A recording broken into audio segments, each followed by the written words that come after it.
Hey Radical fans, welcome to another Radical Rundown. Today's topic is, what is a typical house shot? Well, there's no such thing as a typical house shot because each house is different. The pattern that they put out, if you can think about being a proprietor, is to probably be the one that's most conducive to the highest possible scores. That would be a house shot.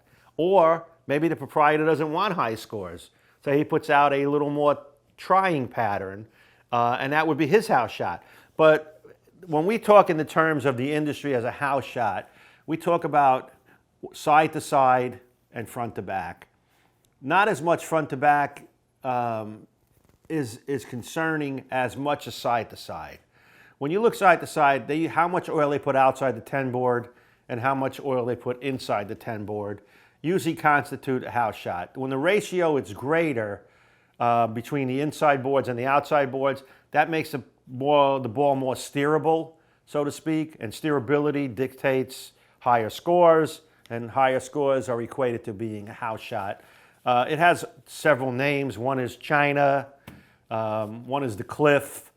You know, there's all sorts of terms that are used when they talk about the house shot.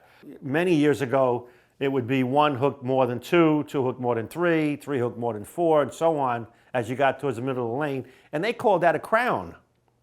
It was sort of a crown pattern put on the lanes. Now it's more of a top hat or a cliff. You know, you have dry boards outside, and then you get to the 10 board and they build it up, and it sort of looks like the top hat. But that's what we usually call a house shot. And that is when people say, well, you're bowling a house shot. But again, the scoring pace on house shots are different. You know, there are easier house shots than others.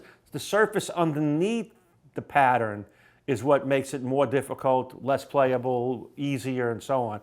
So there really is no steadfast rule on what is a house shot, but those are the parameters that we use when we talk about house shots. That's today's Radical Rundown. Put some comments below, give us some suggestions for future rundowns, and we'll get back to you soon.